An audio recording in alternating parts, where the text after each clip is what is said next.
তোমরা যারা primary teacher হবে বলে ভাবছো, যারা ডিএলএড করবে 2024-26 সেশনের, এই 2024 ডিএলএড ভর্তির ডেট এক্সটেন্ড করলো, লাস্ট ডেট বাড়ানো হলো। আগের যে ডেট ছিল সেই ডেটকে এক্সটেন্ড করে 13 জুলাই 2024 করা হয়েছে। 13 তারিখ পর্যন্ত তোমরা ফর্ম ফিল আপ করতে পারবে, অর্থাৎ অ্যাপ্লিকেশানের ডেট বাড়ানো হলো। অ্যাপ্লিকেশানের ডেট বাড়িয়ে 13ই জুলাই পর্যন্ত করা হয়েছে। পর্ষদ নোটিশ করে জানিয়েছে, তোমরা নোটিশটি দেখো এবং প্রত্যেকের মধ্যে শেয়ার করে দাও, যাতে সবাই জানতে পারে যারা ডিএলএডে অ্যাডমিশন নেবে বলে ভাবছে 2024 এবং 26 এই সেশনের মধ্যে।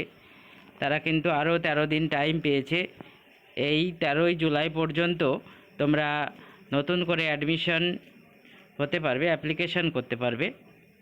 অ্যাপ্লিকেশনের ডেট বাড়ানো হয়েছে। তোমরা নোটিশটি বিস্তারিত দেখো এবং বন্ধুদের মধ্যে শেয়ার করে দাও, যাতে প্রত্যেকেই বিষয়টি জানতে পারে।